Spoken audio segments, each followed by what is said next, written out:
சபரிமலை வரும் வாகனங்களில் அதிக ஒலி எழுப்பும் ஹாரன், அதிக வெளிச்சம் கொண்ட எல்இடி விளக்குகளை பயன்படுத்த தடை விதிக்கப்பட்டிருக்கிறது.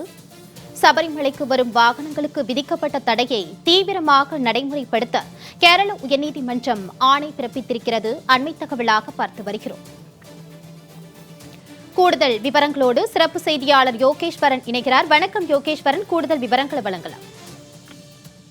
மாலதி, கடந்த ஆண்டு கேரள மாநிலம் சபரிமலைக்கு சென்றிருந்த 2 பேருந்துகள் விபத்துக்குள்ளான விவகாரம் தொடர்பாக தான் இன்று கேரள உயர்நீதிமன்றத்துல ஒரு வழக்கு என்பது விசாரணைக்கு வந்தது.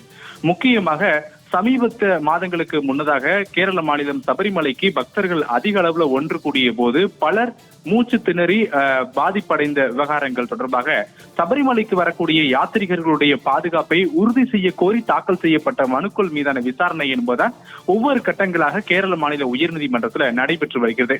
இன்றைய விசாரணையின் போது கேரள மாநிலத்துல உயர்நீதிமன்றத்துல முக்கிய விவகாரம் என்பது எடுத்துக் கொள்ளப்பட்டது. அதாவது கேரள மாநிலம் சபரிமலைக்கு வரக்கூடிய வாகனங்கள்ல கடந்த ஆண்டு இதே போல சபரிமலைக்கு இந்த மகர விளக்கு பூஜையின் போது வந்திருந்த கேரள மாநில அரசு பேருந்து ஒன்று தீப்பற்றி இருந்தது. அதே நேரத்துல சபரிமலைக்கு செல்லக்கூடிய வழியில நிலக்கல் பகுதிகளில் ஒரு பேருந்து என்பது கவிழ்ந்தது. இந்த 2 விவகாரங்கள் தொடர்பாக நீதிமன்றம் கவனத்தில் எடுத்து இது போன்ற விவகாரங்களை எல்லாம் தவிர்ப்பதற்கு என்னென்ன மாதிரியான நடவடிக்கைகளை மேற்கொண்டிருக்கிறீர்கள் என்று கேட்கப்பட்டது. அதற்கு அரசு தரப்பிலிருந்து ஆஜரான வழக்கறிஞர்களை பொறுத்தவரையிலுமே 2 விஷயங்களை நீதிமன்றத்தில் குறிப்பிட்டாங்க. ஒன்று, அந்த ஏற்கனவே தீப்பிடித்து இருந்த பேருந்து ஷார்ட் சர்க்கியூட் ஆனதன் காரணமாகவே அந்த பேருந்து தீப்பிடித்து இருந்தது. அதே நேரத்துல வரக்கூடிய வழியில மலையிலிருந்து கீழே விழுந்த அந்த பேருந்து என்பது தமிழ்நாட்டிலிருந்து வந்திருக்கு. யாத்திரைகள் பயணித்து வரக்கூடிய அந்த பேருந்துல அதிக அளவுல சத்தம் எழுப்பக்கூடிய டிஜே உள்ளிட்ட ஒலிபெருக்கிகள் எல்லாம் ஸ்பீக்கர் எல்லாம் பொருத்தப்பட்டிருந்தது.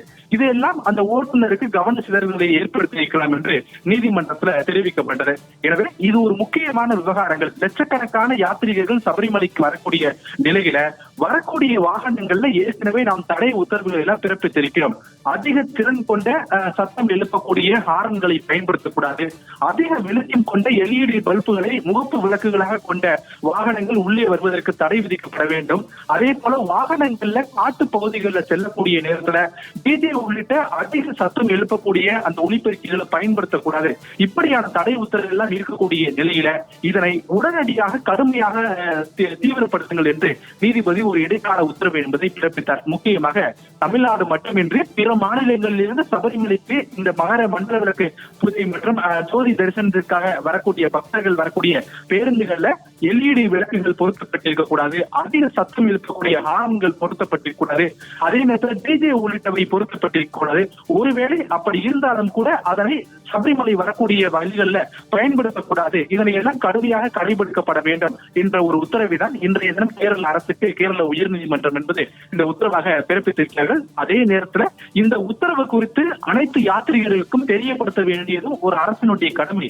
எனவே சமூக வலைதளங்கள் மற்றும் செய்திகள் வாயிலாக இந்த உத்தரவு என்பதை அனைத்து யாத்திரிகர்களுக்கும் சென்று சேரக்கூடிய வகையில் இதனை உடனடியாக விளம்பரப்படுத்துங்கள் என்ற ஒரு உத்தரவை கேரள உயர்நீதிமன்றம் என்பது விடுத்திருக்கிறது. தமிழகத்தை பொறுத்தவரையிலுமே லட்சக்கணக்கான யாத்திரிகர்கள் இந்த குறிப்பிட்ட கார்த்திகை மாதத்துல சபரிமலைக்கு மாலை அணிவித்து செல்லக்கூடிய நிலையில பெரும்பாலும் ஒப்பந்த வாகனங்களே செல்வார்கள். அப்படி செல்லக்கூடிய வாகனங்களுக்கு கடுமையான கட்டுப்பாடுகள் என்பது ஏற்கனவே விதிக்கப்பட்டக்கூடிய நிலையிலே அந்த தடை உத்தரவு என்பதை இன்றைய தினம் உறுதி செய்த கேரள உயர்நீதிமன்றத்தால் உறுதி செய்யப்பட்டிருக்கூடிய தடை உத்தரவை கடுமையாக கடைபிடிக்கப்பட வேண்டும் என்ற ஒரு உத்தரவையும் கேரள மாநில அரசுக்கு இன்றைய தினம் பிறப்பித்திருக்கிறது. மாலதி, யோகேஸ்வரன், இது குறித்தான தங்களுடைய விரிவான தகவல்களுக்கு நன்றி.